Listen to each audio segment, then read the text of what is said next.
다 함께 묵상으로 기도하심으로 2월 14일 주연절 여섯째 주일 예배를 하나님 앞에 올려드리겠습니다. 오직 여호와는 그 성전에 계시니 온 땅은 그 앞에서 잠잠할지니라 하시니라. 하나님은 영이시니 예배하는 자가 영과 진리로 예배할지니라. 아멘. 사랑과 은혜가 풍성하신 하나님 아버지, 하나님께서 베풀어 주신 은혜에 감사하며 거룩한 주일 아침 주님 전에 모여 예배드립니다. 하나님, 우리의 예배를 받아주시고 이 예배에 함께 하셔서 우리의 찬양과 기도와 또 우리의 마음의 소원을 흠양하여 주시고 우리에게 큰 은혜로 함께하여 주시옵소서. 아버지 하나님, 부족한 저희들을 불러 자녀 삼으시고 하나님의 영광 나타내는 귀한 사명을 주셨사오니 세상에 나아가 빛과 소금의 역할을 감당하며 살아가도록 오늘 은혜를 충만하게 내려 주시옵소서. 예수 그리스도의 이름으로 기도드립니다. 아멘. 다 함께 일어나셔서 찬송가 21장 찬송하시겠습니다.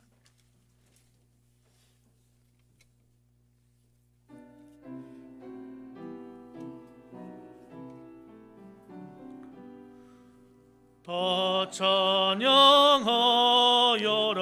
전능과 창조의 주께 내오나 주 찬양 평강과 구원의 주님 성도들아 주 앞에 이제 나와 즐겁게 찬양하여라. 다 찬양하여라 놀라운 만유의 주께 포근한 날개 밑 늘 품어 주시는 주님 성도들아 주님의 뜻 안에서 내 소원 다 이루리라. 다 찬양하여라 온몸과 마음을 바쳐 이 세상 만물이 주 앞에 다 나와 찬양 성도들아 기쁘게 소리 높여 영원히 찬양하여라.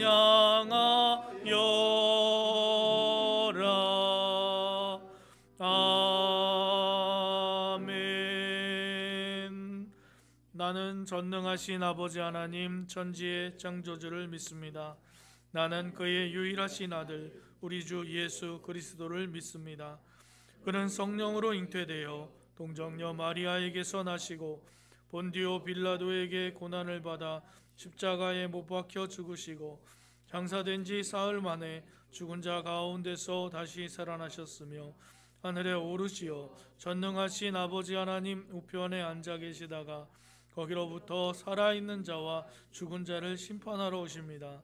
나는 성령을 믿으며 거룩한 공교회와 성도의 교제와 죄를 용서받는 것과 몸의 부활과 영생을 믿습니다. 아멘. 성시교독 78번 요한복음 14장 말씀 교독하겠습니다. 너희는 마음에 근심하지 말라. 하나님을 믿으니 또 나를 믿으라. 내 아버지 집에 거할 곳이 많도다. 그렇지 않으면 너희에게 일렀으리라. 내가 너희를 위하여 거처를 예비하러 가노니 가서 너희를 위하여 거처를 예비하면 내가 다시 와서 너희를 내게로 영접하여 나 있는 곳에 너희도 있게 하리라. 내가 어디로 가든지 그 길을 너희가 아느니라. 도마가 이르되 주여 주께서 어디로 가시는지 우리가 알지 못하거나 예수께서 이르시되 내가 곧 길이요 진리요 생명이니 닮지 않고는 아버지께로 올 자가 없느니라. 아멘. 자리에 앉으셔서 찬송가 528장 찬송하신 후에 박봉수 안수 집사님 기도해 주시겠습니다.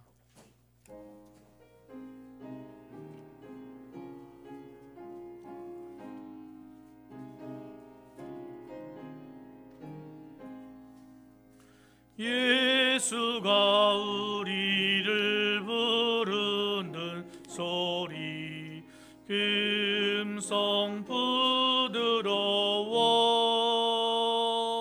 문 앞에 나와서 사면을 보며 우리를 기다리네. 오라 오라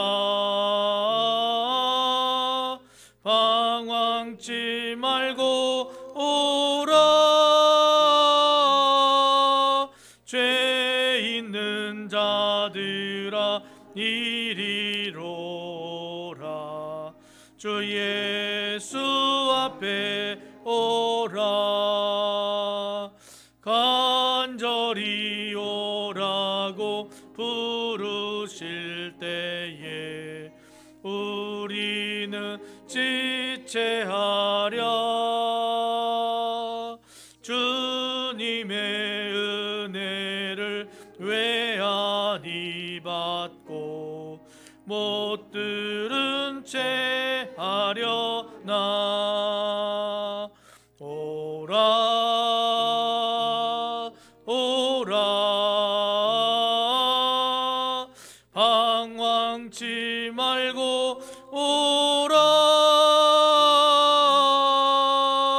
죄 있는 자들아 이리로라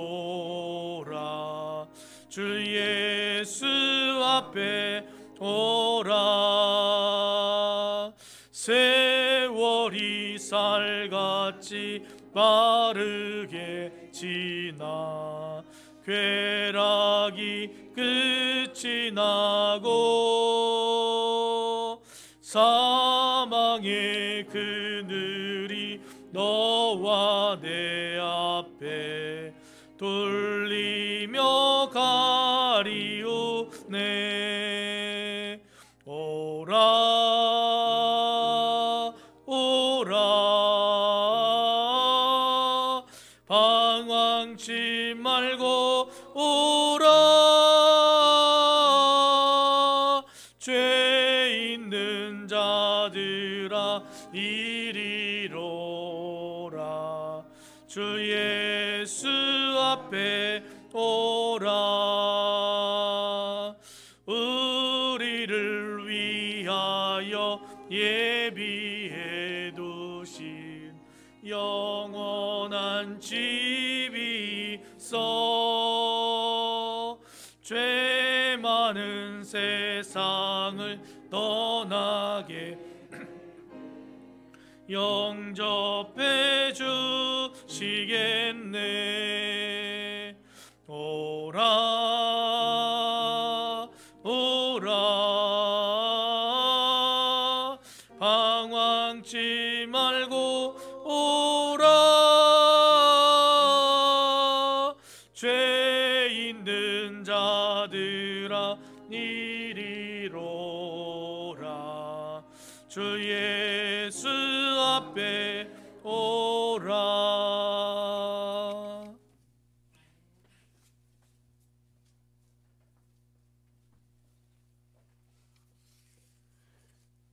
사랑이 많으시고 참 좋으신 하나님 아버지, 지난 한 주 동안도 하나님의 은혜와 사랑 속에서 영육 간의 강건함으로 생명을 허락해 주시고 매일매일 살아갈 수 있는 삶의 터전을 허락하여 주신 은혜에 감사와 찬양과 경배를 올립니다. 우리나라 고유 명절인 설날을 맞이하여 가족들이 서로 만나 행복한 만남을 가져야 했지만 설 명절을 통해서 코로나 전염병이 확산될 것을 염려하여 정부의 비대면 정책으로 인하여 절제된 가운데 설 명절을 보내게 되었습니다. 옛날처럼 우리 민족의 대이동이 이루어지는 않았지만 절제된 가운데서 조용한 설 명절을 보내는 것도 하나님이 주신 은혜인 줄로 믿습니다. 오늘 또 주님을 사랑하고 사모하여 주님 전에 나왔습니다.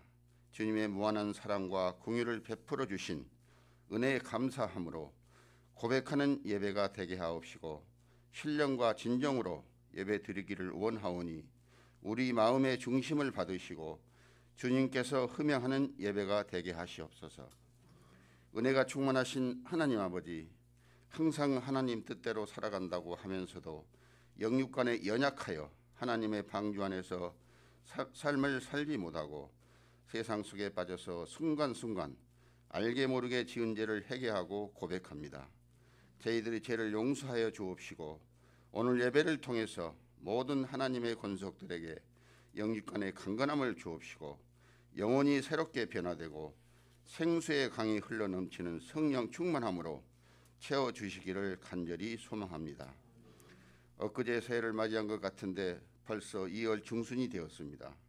새해를 맞이하면서 하나님과 약속했던 일들을 하나하나 점검하고 초심을 잃지 않는 장성한 믿음으로 성장할 수 있도록 강한 마음을 지켜주시고 매일같이 주님의 은혜가 모든 성도들 머리에 차고 넘치도록 축복 내려주시옵소서.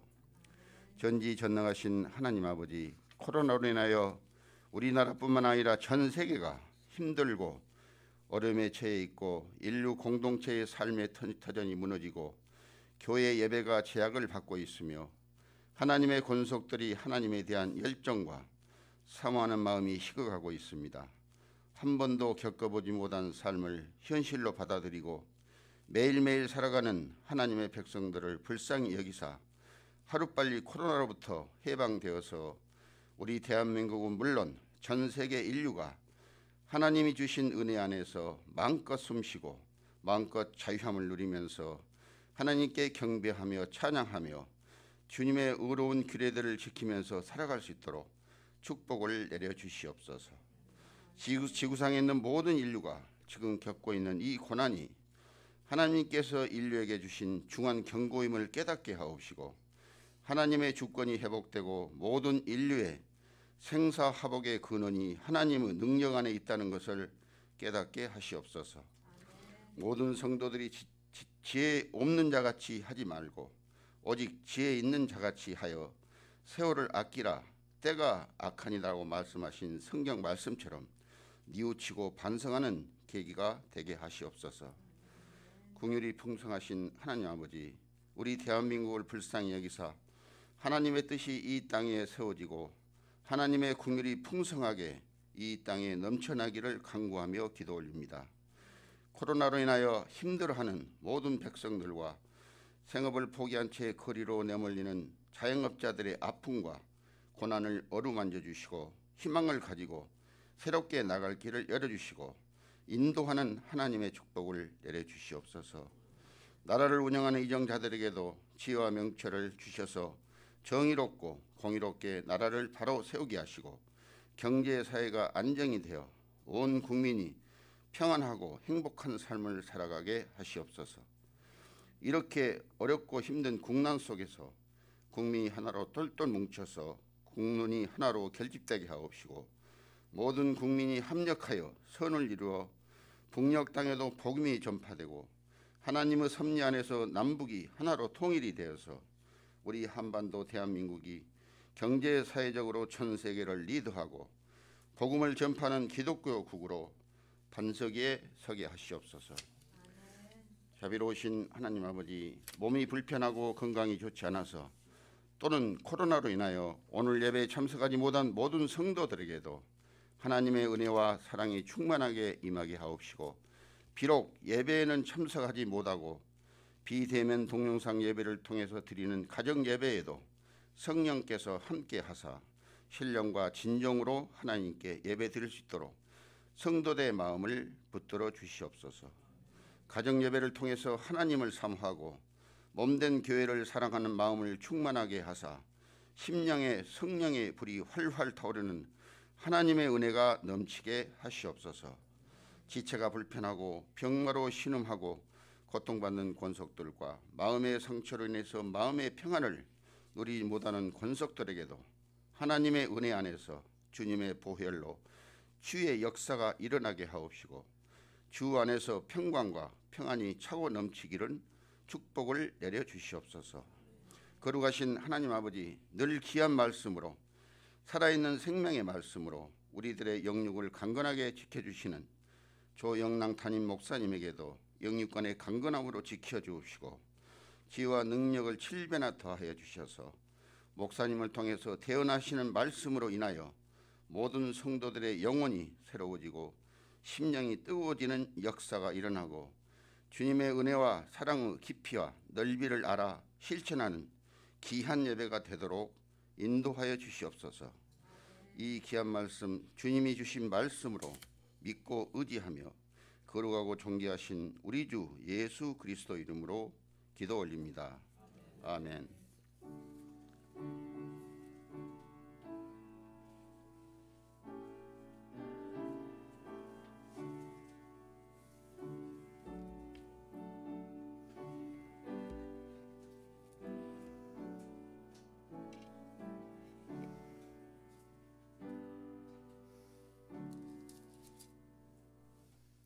오늘 우리에게 주시는 하나님 말씀은 마가복음 3장 13절에서 19절까지 말씀입니다.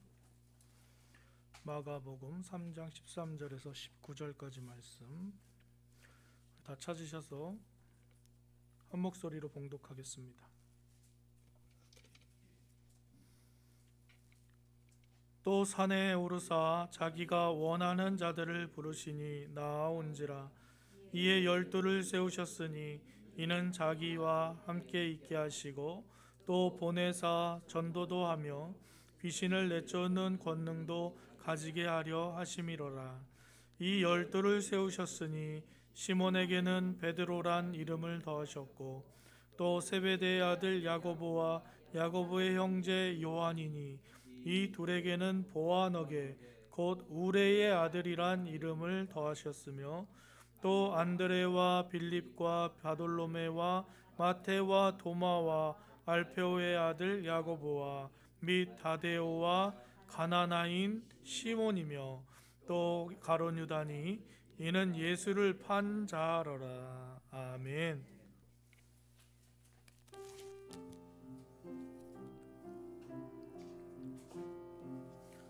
이 말씀 따라 사는 동안 지치지 않게 하시고 이 말씀 따라 사는 동안 주님 나라 이루소서.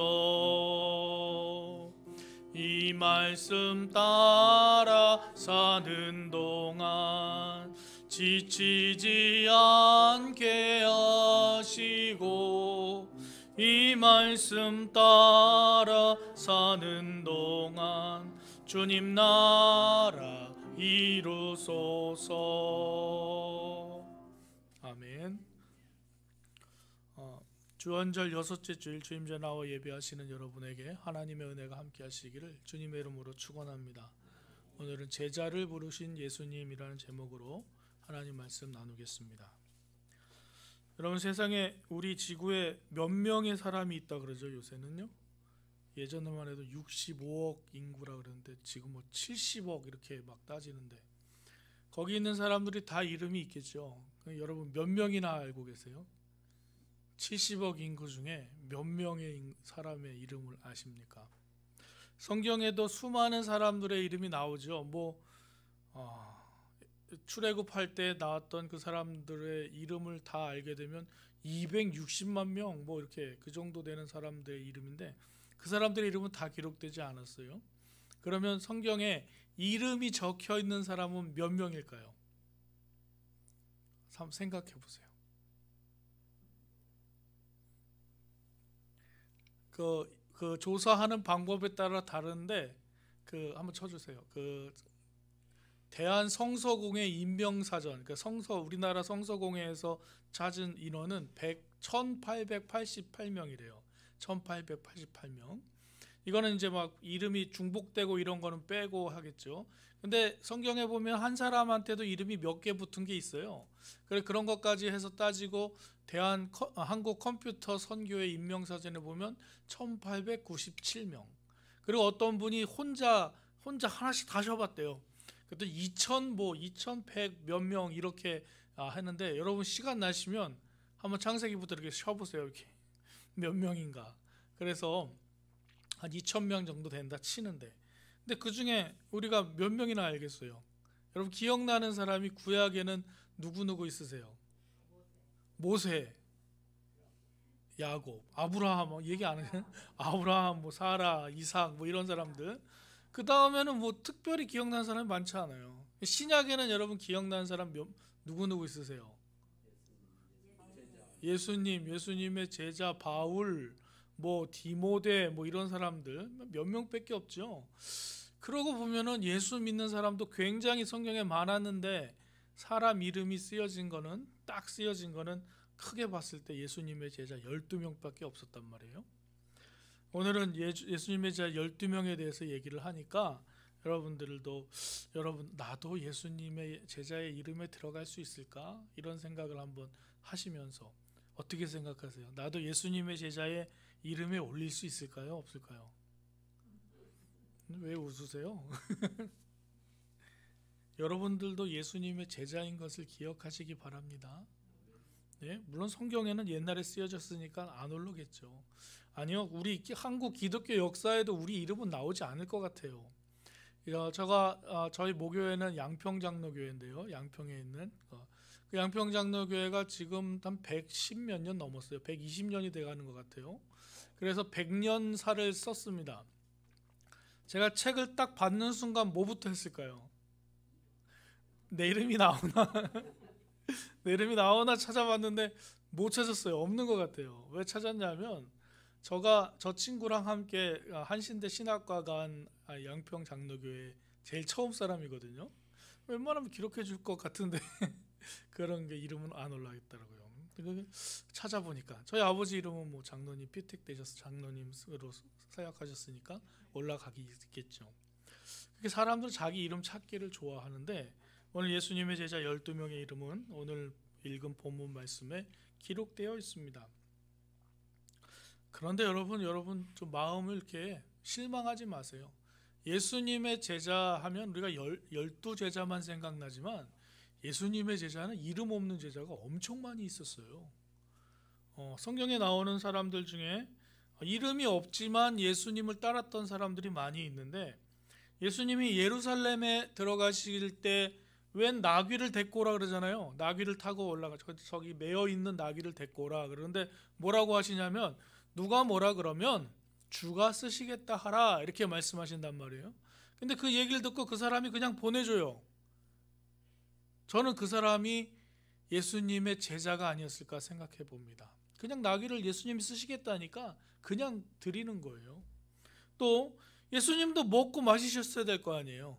뭐 세 끼를 안 드셨어도 한 끼만 드셨어도 그걸 예수님은 돈 버는 사람이 아닌데, 예수님의 제자들도 돈을 벌어오는 사람이 아니잖아요. 이제 어부에서 다 예수님 불러서 따라왔고, 또 그 세리를 하다가 따라왔고, 이제 자기 직업을 갖고 있지 않은데 누가 먹여줘야 돼요? 예수님 다 먹으시고 입으시고 그렇게 사셨단 말이죠. 누군가 예수님을 계속해서 공개했다. 누군가 이름 없는 제자가. 그리고 예수님께서 병 고쳐주신 분들, 그런 사람들 얼마나 많이 있어요. 이름 없는 혈루증 고친 여인, 눈 먼 사람들, 말 못하는 사람들, 예수님이 고쳐준 그 사람들은 예수님의 제자가 되었을까요? 안 되었을까요? 예수님의 제자가 되었겠죠. 이름은 없지만. 수많은 사람들이 예수님을 믿고 예수님을 구주로 영접하고 예수님을 따랐다라는 것을 기억할 때, 비록 우리의 이름이 제자의 이름의 반열에 올라가지 않더라도 나는 예수님의 제자고 나는 예수 믿는 사람이야 라는 그런 마음으로 당당하게 살아가시면 좋겠습니다. 예수님은 어떤 사람들을 불렀나, 어떤 특별한 사람을 부르신 건 아니에요. 예수님께서 부르신 제자들 12명의 직업을 살펴보면 그렇게 뭐 대단한 사람이 있지 않아요. 어부 중에 7명을 부르셨고요. 세리 또 뭐 열혈당원다 독립투쟁하는 사람 뭐 이런 여러 사람들 불러요. 그 사람들 인격이 아주 좋았을까요? 오늘 베드로만 해도 예수님께서 뭐 베드로 시몬이라는 이름인데 거기다 베드로라는 이름을 더해 주셨죠. 물론 베드로가 예수님을 향해서 고백을 하죠. 주는 그리스도시요 살아계신 하나님의 아들이십니다 라고 고백해서 그 고백을 반석으로 삼아서 교회를 세우겠다 하시며 베드로라는 이름을 더하지만 베드로는 어떤 사람이었냐면요, 이 화가 많다기보다는 이게 뭐 성격이 급한 사람이에요. 급한 사람. 예수님이 내가 십자가에 달려 죽어야 되겠다 하니까 다 예수님한테 나가서 그러지 마십시오. 그러면 안 됩니다. 막 이렇게 예수님을 막 말리는 사람이에요. 더 나가서 어떤 사람입니까? 예수님이 십자가에 달려 죽으시려고 고난 받으실 때 예수님을 3번이나 부인하는 사람이에요. 그 앞에 닥치는 그 문제 때문에 예수님을 배반한 사람입니다. 이런 사람이 수제자예요. 수제자. 그러면 또 어떤 사람 있나요? 예수님의 사랑을 많이 받은 요한이라는 사람은 예수님하고 친척이기도 하는데 예수님이 십자가에 달려 돌아가실 때 어떻게 하냐? 어떻게 옷을 벗고 도망갔다라는 성경에 나오는 사람이 바로 이 요한이에요. 예수님을 떠나 도망가는 사람. 그 다음에 누가 나오죠? 오늘 성경에 나오는 보아너게라고 얘기하는 그 두 사람. 세베대의 아들 야고보와 야고보의 형제 요한이라는 사람은 보아너게, 우레의 아들이라는 말을 했는데 이거야말로 진짜 불같은 사람이라는 얘기거든요. 사람들이 예수님의 이름으로 막 병 고치는 일을 하니까 이 두 사람이 예수님 저 사람 저렇게 예수님의 이름 팔아가지고 지금 저거 합니다. 당장 멈추게 하십시오. 제가 하늘에 불을 내릴까요? 이랬던 사람들이에요. 그런데 그 요한이 어떻게 변하냐면 사랑의 요한 제자로 변하죠. 마음이 풍성해지는 그런 제자들.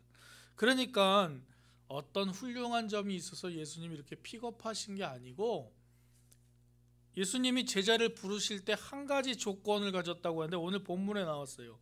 예수님이 제자의 자격은 뭐죠?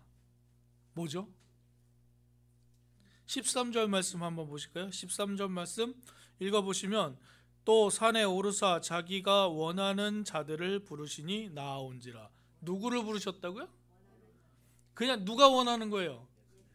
예수님이 원하는 사람이 그냥 뽑힌 거예요. 이 사람이 뭐가 힘이 있거나 능력이 있거나 뭐 정말 3,000명씩 전도하는, 나중에 베드로는 3,000명 전도하지만 그건 이제 성령께서 함께 해주셨을 때 얘기지, 그 전에는 막 칼로 막 귀도 자르고 막 이런 사람들이에요. 어떻게 보면은 우리보다도 못할 수도 있어요. 우리보다도.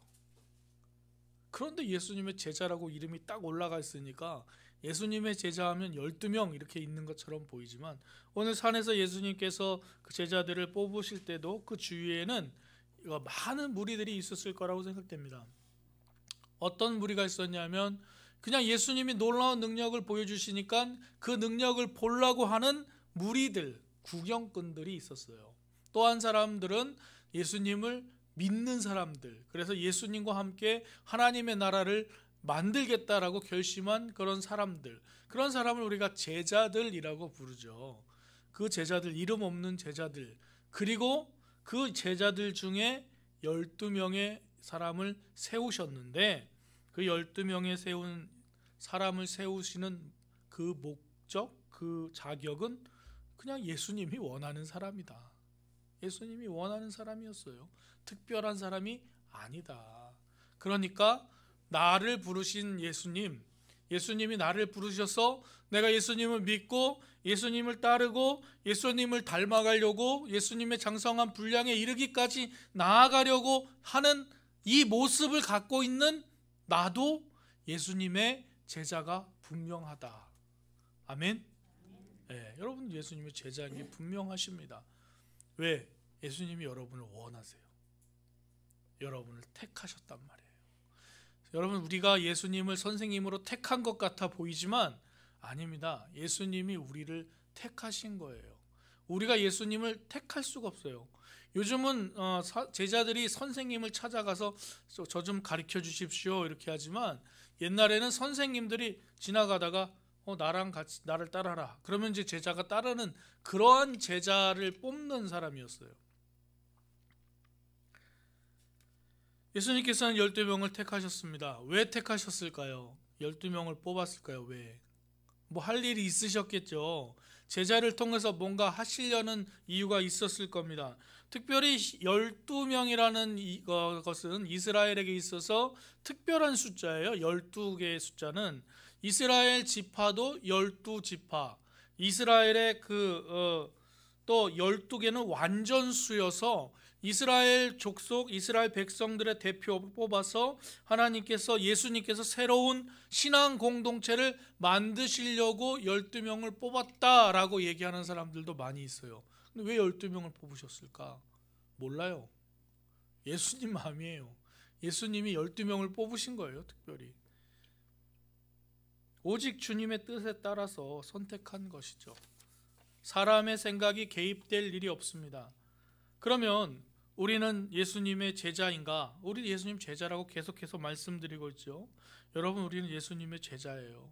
예수님을 믿기로 결심한 그 순간부터, 세례받기로 결심한 그 순간부터 예수님의 제자예요. 그런데 자꾸 우리는 제자의 자리에서 한 단계 내려오려고 해요. 그냥 무리의 자리에 있고 싶은, 예수님을 그냥 따라다니는 사람처럼 그 무리의 자리에 있고 싶은, 예수님의 제자는 뭔가를 해야 될 것 같으니까, 예수님의 제자는 더 열심히 뭔가를 해야 될 것 같으니까 그건 조금 부담스럽고 그냥 예수님을 따라다니다가 오병이어 기적을 보고 떡을 좀 얻어 먹고 물고기도 먹고 기적도 보고 와 대단하다 이렇게 하고 예수님 대단한 분이시네, 그런 사람들처럼 그 자리에 있고 싶어 하지만 여러분은 빼도 박도 못하는 제자들입니다. 예수님께서 여러분을 제자로 부르셨고 여러분 그렇게 하겠다고 결단하셨어요. 그럼 예수님께서 제자를 부르신 목적이 무엇일까요? 여기가 우리가 이제 좀 관심을 갖고 살아가야 될 부분 중에 하나죠. 예수님께서 제자를 부르신 목적은 14절과 15절 말씀에 기록되어 있는데요. 첫 번째는, 예수님이 제자를 부르시는 첫 번째 이유는 뭘까요? 함께 있기 위해서예요. 함께 있기 위해서. 뭐 특별한 거 시킬 것 같았는데 그냥 같이 있자는 거죠. 여러분, 친구랑 이렇게 같이 있는데 왜 같이 있어요? 친구랑 같이 있는 이유가 뭐예요? 이유가 없어요. 그냥 같이 있는 거예요. 친하니까. 예수님이 여러분하고 되게 친하고 싶어 하셔요. 개인적으로 또 공동체적으로도 친밀하게 친하고 싶어 하세요.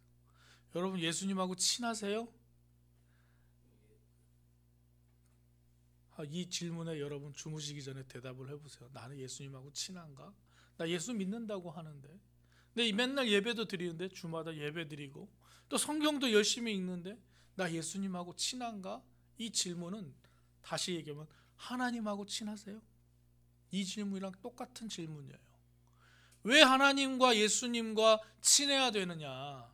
친해야죠. 친해야 그 말씀도 들리고, 친해야 그 생각이 뭔지도 알고, 친해야 그분이 원하는 게 뭔지도 알고, 내가 그분을 위해서 해줄 수 있는 게 뭐예요? 친해야 하는 거거든요. 친해야. 예전에 제가 양평에서 부모님과 살 때는 우리 어머니가 뭐 좋아하시는지 알았어요. 왜냐하면 한 달에 한 번씩 같이 뭐 이렇게 외식도 하고 막 이렇게 할 때 그거 드시니까 그거 좋아하시는구나. 근데 이제 결혼해서 뭐 떨어져 사는데 요새는 뭐 좋아하시는지 잘 모르겠어요. 그냥 말로만 어머니고 아버지고 부모님인데, 부모님이 뭘 원하시고 뭘 좋아하시는지 멀리 떨어져 있으니까 잘 모르겠어요. 뭐 잠깐 명절에도 잠깐 갔다가 오고, 명절 뭐 365일에 명절이 며칠이나 된다고요. 잘 모르겠어요. 뭐 좋아하시는지, 어디가 지금 아프신지, 뭐 불편하신지 잘 몰라요. 말씀 안 하시면. 그런데 같이 있는 제 동생은 잘 알죠. 어머니랑 부모님이랑 같이 사는 제 동생은 잘 알아서 오빠 엄마 어디가 어때 뭐해 이러면서 가끔 얘기해주면 야 너가 나보다 훨씬 낫다 이랬는데 여러분 친해야지 알아요. 친해야지. 여러분 자녀들한테 나 어디 아프다 뭐가 부족하다 말하시기가 어려우시죠? 아예 대답도 안 하시는 거 보니까 당연하다는 듯이 대답도 안 하시는데 잘 한두 번이에요. 잘 말하기가 어려워. 왜 어려워요?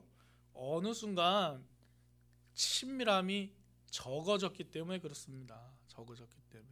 아기가 엄마한테 뭐 엄마 사정 보면서 울어요?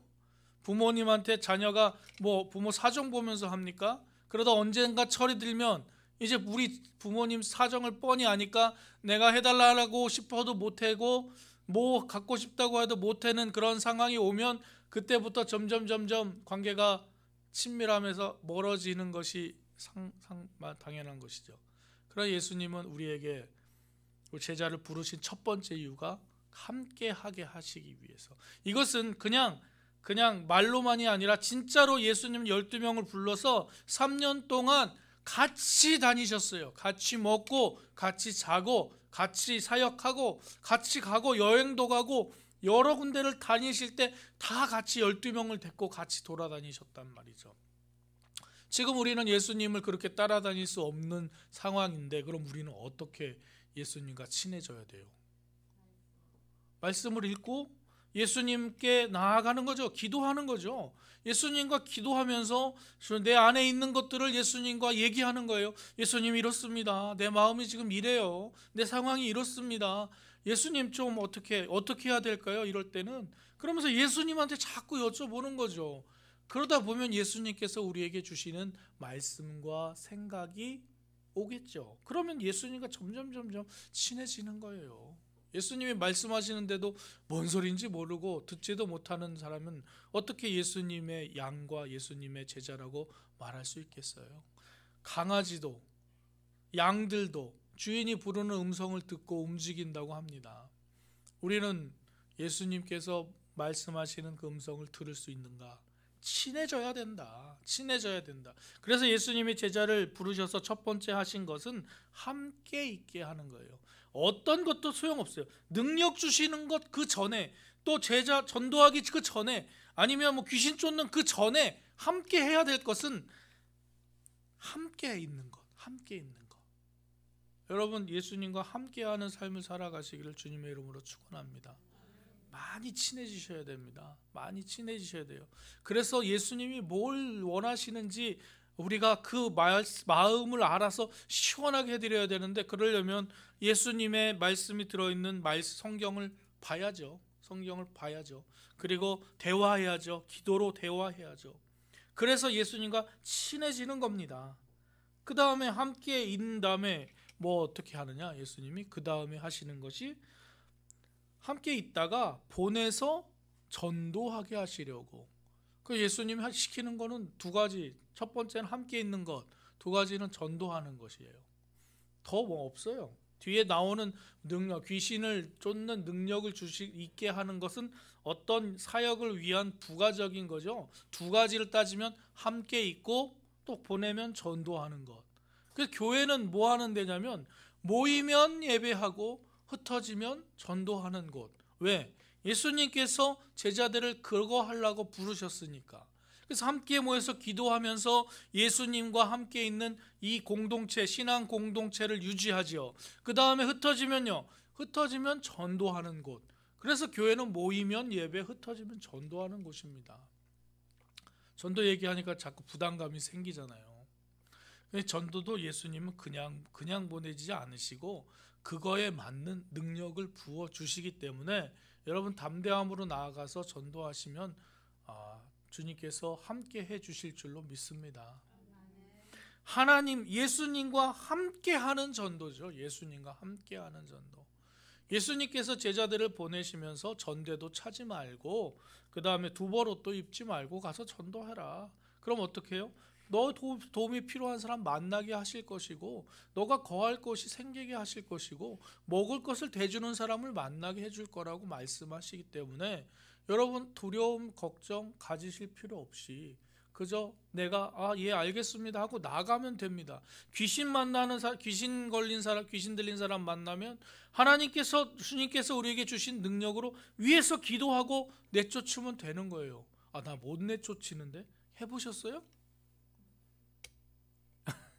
기도 안 해보셨잖아요. 귀신 들린 사람도 만난 적이 없어서 저는 엄청 다행이지만, 만약에 만났을 때 예수 이름으로 손 얹고 기도해 주시면 귀신이 나갈 줄로 믿습니다. 예. 그럼 여러분 병 고치는 능력 있으세요? 없어요. 저도 하나님께 맨날 주님 병 고치는 능력 주십시오 하고 기도하는데, 그래도 아픈 사람 만나면 무조건 손 얹고 기도해요. 왜? 믿음의 기도는 하나님께서 능력이 있다고 말씀하셨고, 이 기도를 통해서 주님께서 역사하실 줄 믿으니까, 저가 능력 있어서 기도하는 게 아니고 주님께서 해주실 것을 믿고 기도하면 하나님께서 낫게 해주시고 예수님의 능력으로 치유해 주실 줄로 믿습니다. 그러게 제자는 그거 하는 거예요. 예수님과 함께 있어서 예수님이 원하시는 그것을 해드리는 거죠. 하나님의 나라와 예수 그리스도에 대한 그 복음을 증거하는 것이 제자입니다. 예수님이 제자들을 부르시면서 내가 너희를 사람 낚는 어부가 되게 하겠다라고 말씀하십니다. 사람 낚는 어부가 되게 하겠다고 말씀하시고, 많은 사람들에게 나가 복음을 전하라 라고 말씀하십니다. 오직 성령이 너희에게 계시면 너희가 권능을 받고 예루살렘과 온 유대와 사마리아 땅끝까지 이르러 내 증인이 되리라 라고 말씀하십니다. 또 그러므로 너희는 가서 모든 족속으로 제자를 삼아 아버지와 아들과 성령의 이름으로 세례를 주고 내가 너희에게 분부한 모든 것을 가르쳐 지키게 하라. 볼지어다 내가 세상 끝날까지 너와 함께 있을 것이다 라고 말씀하십니다. 그냥 보내시는 게 아니고 함께 있을 것이라는 약속을 통해서 보내주십니다. 세 번째는 아까 말씀드렸던 귀신을 내어쫓는 권세가 있게 하기 위해서인데, 이것은 어떤 사역을 위한 능력을 베풀어 주신 그런 의미가 있습니다. 마가복음 6장 7절 말씀 보면 12제자를 부르사 둘씩 보내시며 더러운 귀신을 제어하는 권세를 주시고, 그러니까 예수님께서 제자로 부르신 사람들에게는 귀신을 내쫓는 능력을 이미 주신 거예요. 예수님이 이미 주셨다고 선포하셨어요. 그러니까 나에게 없다고 얘기하지 마세요. 나는 안 받았는데요, 못 받았는데요, 그런 게 아니고 내가 예수님 믿는다? 그럼 있는 거예요. 그냥 있는 거예요.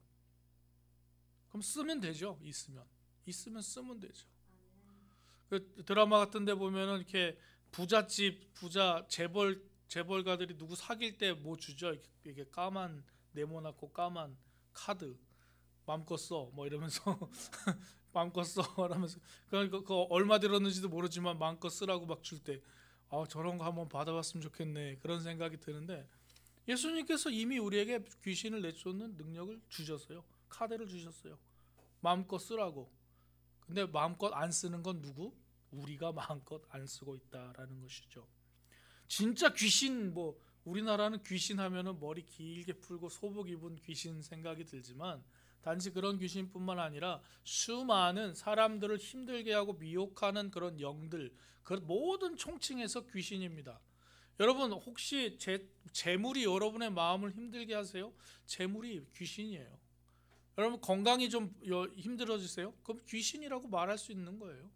또 우리의 마음을 빼앗는 모든 것들이 있어요. 우상, 그런 것들 다 귀신이라고 말할 수 있는 거예요. 이걸 쫓아낼 수 있는 능력을 우리에게 주셨다라는 것입니다. 이 얘기는 예수님을 똑바로 보고 하나님을 똑바로 보고 나아갈 수 있는 정신을 우리에게 주셨다라는 것입니다. 이것을 내쫓을 수 있는 성령의 충만함을 우리에게 덧입혀 주셨다. 그렇기 때문에 우리가 예수님의 제자로 살아가면서 감당해야 할 일, 예수님과 함께 있고 예수님의 복음을 전하는 그 일을 우리가 감당할 수 있다라는 것을 말씀드립니다.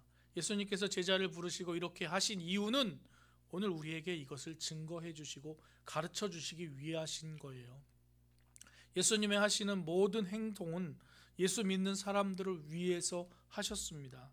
오늘 12제자를 부르시고 예수님의 제자로 세워서 권세도 주시고 능력도 주시고 또 더불어 함께 있기를 원하시는 예수님께서 오늘 우리를 부르셨습니다.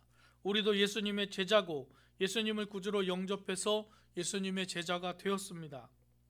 우리도 예수님이 불러서 이 자리에 왔고 우리의 마음을 감동하시고 우리를 제자로 살도록 결단하시는 예수님의 부르심이 지금 우리 앞에 있습니다. 예수님이 우리를 따르라고, 나를 따르라고 말씀하십니다.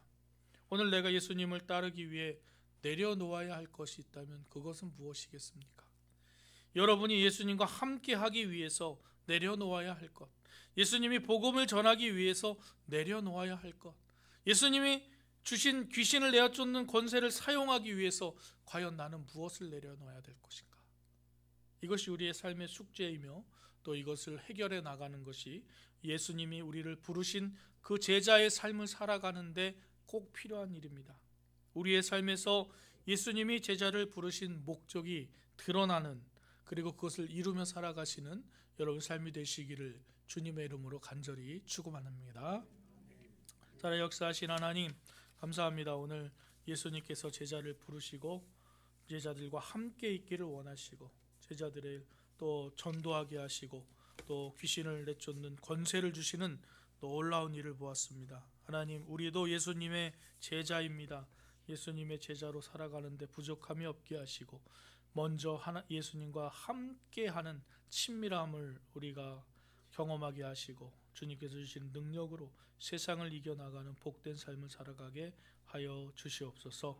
우리 예일교회가 제자로서의, 제자의 공동체로서의 사명을 감당하여 주님의 말씀대로 모이면 예배하고 흩어지면 전도하는 복된 교회가 되도록 축복 베풀어 주시옵소서. 예수 그리스도의 이름으로 기도드립니다. 아멘. 찬송가 213장 찬송하시면서 준비하신 헌금 드리겠습니다.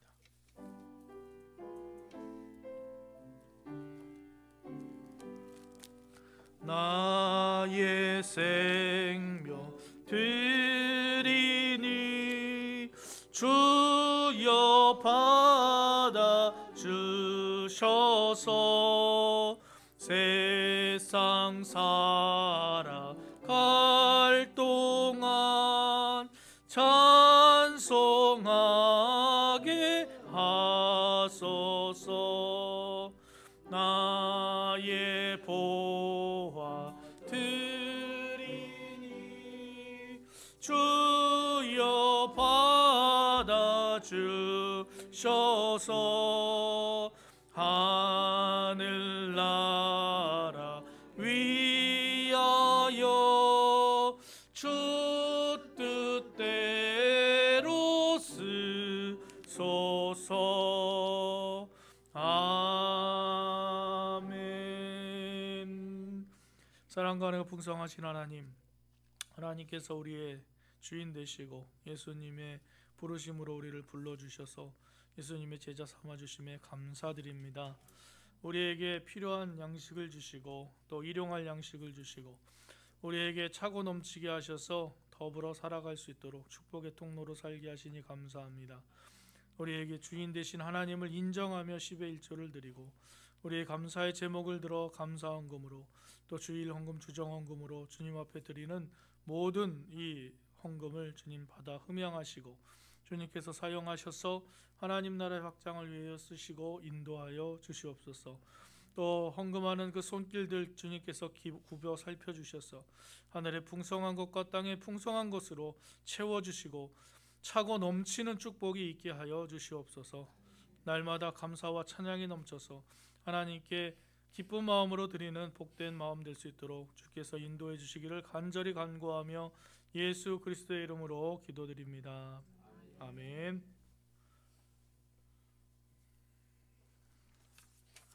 네, 교회 소식 몇 가지 알려드리겠습니다. 실시간 영상 예배를 드리고 있고요. 지금 방역 지침이 계속 이제 바뀌고 있는데 저희는 개인 방역 철저히 하셔서 예배 드리는데 예배 드리면 지장이 없을 거라고 생각됩니다. 하나님께서 우리를 지켜주시고 인도해 주실 줄 믿고요. 이번 주 17일 수요일부터 17일이 성의 수요일입니다. 그래서 제2의 수요일이라고도 하는데 이날부터 이제 부활절 전날까지 우리는 사순절을 이제 시작합니다. 그래서 예수 그리스도께서 겪으신 고난과 부활을 기억하며 경건하게 지내는 절기입니다. 이때 우리가 금식도 하고 또 시간을 정해서 기도도 하고 그러는데, 여러분들 개인적인 그런 신앙을 위해서 사순절 동안 여러분 함께 기도하며 묵상하며 나아가는 귀한 시간 되기를 바랍니다. 저 알림 다음 주 주일 예배 및 봉사위원 참고하시고요. 우리 교회는 교회 학교가 없지만 우리 중학교 졸업한 우리 학생이 있어서 이 시간에 잠깐 간단하게 축하하려고 합니다. 민혁이가 중3 졸업하고 이제 고1이 되는데요. 잠깐 나오시면 우리 교회 학교 부장님이 이현미 집사님 부장님이신데, 민혁이 나오면 잠깐 축하하겠습니다. 빨리 나와. 인사하고.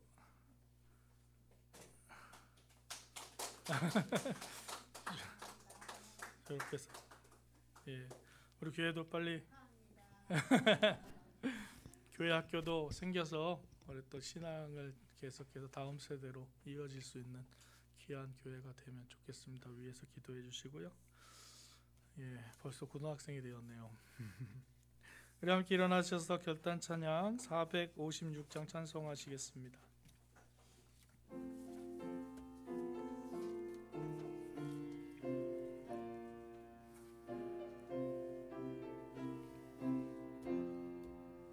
거친 세상에서 실패하거든 그 손못 자국 만져라.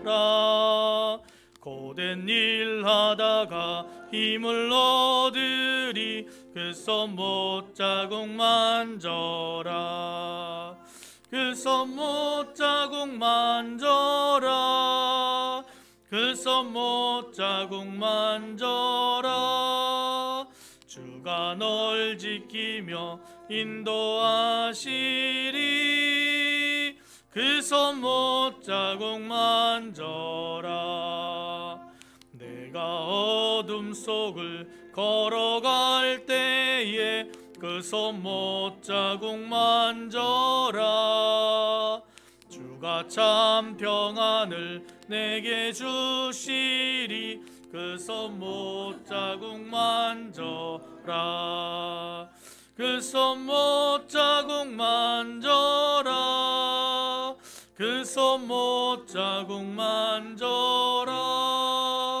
주가 널 지키며 인도하시리. 그 손못 자국 만져라. 내가 부활의 주 따라가려면 그 손못 자국 만져라. 내가 주 안에서 길이 살리라. 그 손못 자국 만져라. 그 손못 자국 만져라. 그 손못 자국 만져라. 주가 널 지키며 인도하시리. 그 손못 자국 만져라. 너희의 죄악의 짐 무거울 때에 그 손못 자국 만져라. 마음 문 열고서 주를 모셔라. 그 손못 자국 만져라. 그 손못 자국 만져라. 그 손못 자국 만져라. 주가 널 인도하시리. 그 손못 자국 만져라. 사랑의 하나님, 감사합니다. 우리를 예수 그리스도의 제자로 불러주시고 하나님의 자녀 삼아주심을 감사드립니다. 하나님, 우리가 예수님의 12제자처럼 이름이 남겨졌진 않았지만 우리가 주님의 복음을 전해서 전도하는 사람은 우리의 이름을 기억할 것이며 예수님께서도 우리의 이름을 기억해 주실 줄 믿고 이 세상에서 예수님의 제자로 담대히 살아갈 수 있게 인도하여 주시옵소서. 아버지 하나님, 부족하고 연약하지만 주님께서 부르셨으니 아버지의 부르심에 합당한 능력 베풀어 주셔서 주님과 함께 있는 것이 능력이고 주님의 힘으로 나아가는 것이 능력임을 기억하며 날마다 주님과 친밀해지는 그 삶의 자리에 서 있게 인도하여 주시옵소서. 오늘도 이제 세상에 나아가 주님의 이름을 가지고 빛과 소금의 역할을 감당할 때에 성령의 충만함으로 덧입혀 주시옵소서. 지금은 우리 주 예수 그리스도의 은혜와 하나님 아버지의 무한하신 사랑하심과 성령님의 감화 감동하시고 교통하는 역사하심이 주님 앞에 나와 주님의 제자로 살기로 우리의 부족하고 연약한 것을 내어드리며 주님께서 인도하신 대로 나아갈 것을 다짐하며 돌아가는 주님의 귀한 백성들 머리 위에, 그리고 그 가정과 일터와 그들이 바라고 꿈꾸는 모든 비전들 위에, 이 나라와 이 민족과 북녘에 있는 동포들과 세계에 나아가 복음을 전하시는 선교사님과 그 가정과 사역 이외에 지금부터 영원토록 함께 하시기를 간절히 축원하옵나이다. 아멘.